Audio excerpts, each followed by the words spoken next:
The boy did not understand, but he knew from the general tone how the tourist felt about the situation.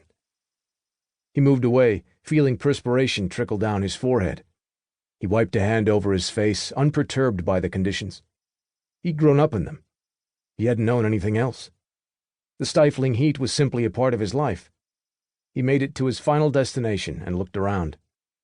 Perfect. Everything was in place. Just like that, his job was done. He turned his back on the ancient site without a second look. Time to head home. There was a phone call he was excitedly anticipating. It would spell a change of fortune, a fresh start, a new life.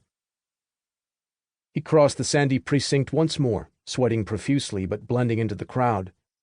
In other places, the perspiration would signal nervousness, fear, unease. He would be targeted based on his race, singled out, interrogated. Here, he was just another local kid. On the way past the row of merchant stalls, he let his gaze drift back to the pyramids. It might look odd if he spent time trawling through the precinct only to leave without paying any attention to the main features. He tried his best to look like an awed youth, soaking in the grand views. Every part of him wanted nothing more than to leave.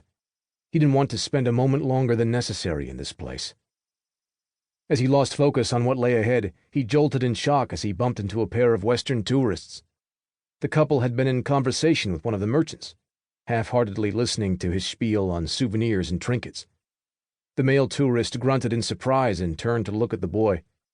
He smiled sheepishly and raised his hands in apology. The man nodded. He and his wife moved along. The boy was left facing the furious merchant, a solidly built Egyptian with a weathered face and broken fingernails. In his eyes, he had just lost potential customers to this foolish youth's actions. Before the boy could react, an open hand sliced across his cheek, omitting a loud smack which rang across the complex. The boy winced from the pain and fell sideways, his legs buckling. He splayed into the hot sand and gasped. Nerve endings tingled across his face. The area would swell by the following morning. He'd been hit before. It wasn't anything new. However, this instance had come as a surprise. Coupled with the tentative nature of his business in the complex, the boy was left thoroughly rattled. He picked himself up with shaking hands and scurried away to the exit, passing mobs of tourists, most shocked by the sudden violence. He heard the merchant shouting expletives after him, telling him not to come back. His emotions got the better of him. He felt tears welling behind his eyes. His cheeks reddened, and anger flooded through him like hot lava. The sensation was not foreign to him. He bit down on his tongue, shoved his hands in his pockets, and hurried down the track, on to Al-Haram. The chaos of the city life calmed him.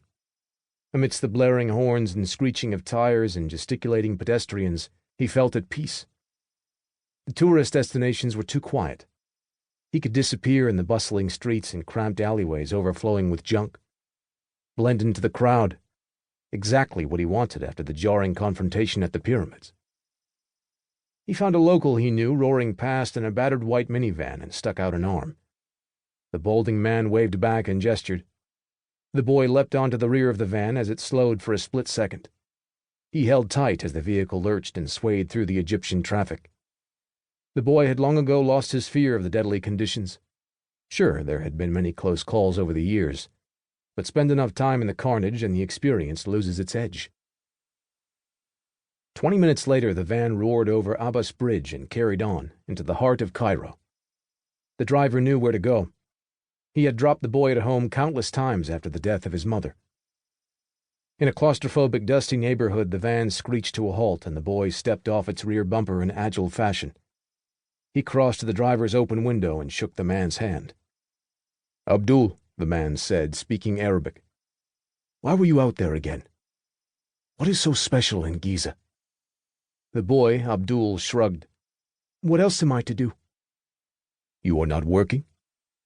"Not lately." "How is the money?" "I have enough." "Enough won't do. You must get ahead, boy. I can bring you on board." Abdul shook his head. "Not necessary. I have something in the works." "What?" "I cannot say." The man said nothing for a long while. "Be safe."